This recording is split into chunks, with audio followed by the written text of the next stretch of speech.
За Улаанбаатар хотын хэмжээнд 350 гаруй хувийн цэцэрлэг үйл ажиллагаагаа явуулж байна. За гэвч эдгээр цэцэрлэгийн үйл ажиллагаа багш нарын зан харьцаа, сургалтын арга барилтай холбоотой эцэг эхчүүдийн гомдол тасрахгүй байгаа юм. Баянзүрх дүүргийн 26 дугаар хороонд үйл ажиллагаа явуулдаг Амилла цэцэрлэгийн эцэг эхчүүд багш нарыг хүүхэдтэй зүй бус харьцсан, хүүхдүүдийн хоол цайны аяга тавгийг ариутгах халдваргүй зүйлэлд хангалтгүй байгааг шүүмжиллээ. НТВ телевизийн сурвалжлах баг мэдээллийг яг одоо Баянзүрх дүүргийн 26 дугаар хороонд байрлах Амилла цэцэрлэг дээрээс мэдээллийг хүргэж байна. Тэгэхээр манай телевизэд ирсэн гомдлын дагуу бол одоо тус цэцэрлэгт явж байсан 2 настай хүүгийн багш нь бол одоо тухайн хүүхэдтэй ёс бус харьцдаг, цаашлаад хүүхдийн биед ямар нэгэн шарах сорив үүссэн байдаг. Мөн хэрэглэж байгаа аяг тавг нь бол одоо хэтэрхий бохир гэдэг гомдлыг бол одоо мэдүүлсэн юм а. Тэгэхээр энэ тал дээр бид цэцэрлэгийн удирдлагуудаас тайлбар авах гэсэн боловч одоогоор тайлбар хийх боломжгүй гэдэг хариултыг өглөө. Нэр ангид 8 хүүхэдтэй. Тэр 8 хүүхдийн ээж аваад нь холбогдоод тэгсэн чинь бүгд асуудалтай байсан байна. Одоо нэг хүүхдийн өчигдөр хэд нэг хүүхдийн толгой хөхөрцөн, тухны хөхөрцөн. Тэгээ багш нь хэлэхдээ өглөө ингэж ирсэн гэдэг гэсэн чинь. Тэгсэн чинь нөгөө ээж нь итгээд хөрх юмтан явсан чинь одоо нөгөө багш нь хэлэхдээ манайхаа юм болсон байна гэдээ одоо уйлан бүх юм болж. Тэгээ бид нар нэг камерын шүүд үзье гэдэг асуулаа. Тэгсэн чинь камер шүүх боломжгүй гэдэг чинь. Тэгээ бид нар ангид нь ороод хүүхдийнхээ ямар шиг орчинд байдгийг харъя гэдгсэн чинь тийм ээ.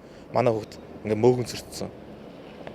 Эрүүл мэндийн шаардлагат хангаагүй тийм юм аяганд усны савнд усуугаа сууж. Усны савыг авснаас нь одоо энэ сар болж баг угаагүй юм шиг. Цэцэрлэг дээрээ ундаа ууж гинөө хоолоо идэж гинөө гэдэг дээр бас ингээд ерөөсөө ямар ч хяналт байхгүй. Тэгэл нэг хаалгаа хаачдаг. Тэгээ яг дотроо юу болж байгааг нь мэддэхгүй юм нийл хаалттай байгаа нь айгүй хэцүү байна. Тэгээд ер нь нээлттэй болгомоор байна. Хувийн цэцэрлэгүүдийг ингээд эцэг эхчүүд нь төгсөн үедээ хүүхдээ камераар ингээд хардаг баймаар байна. Ер нь тэгвэл ямар ч юм асуудал гарахгүй байна. Багш нарт нь бас сэтгэл зүйн юм асуудалтай багш нар дээр сэтгэл зүйн чин нарыг маш сайн ажилуулдаг баймаар байна хувийн цэцэрлэгүүд. Амилла цэцэрлэгийн төлбөр сард 1.5 сая төгрөг байдаг байна. Гэвч цэцэрлэгийн үйл ажиллагаа хангалттай биш. Багш ажилчдын зан харилцаанд сэтгэл хангалуун бус байдаг хэмээн эцэг эхчүүдийн төлөөлөл ярьлаа. Энэ талаар цэцэрлэгийн удирдлагад удаа дараа хандаж анги танхимуудад байрлуулсан хяналтын камерын бичлэгийг чөлөөтөө үздэг байх. Анги удирдсан багшийг солих зэрэг санаал гаргасан байна.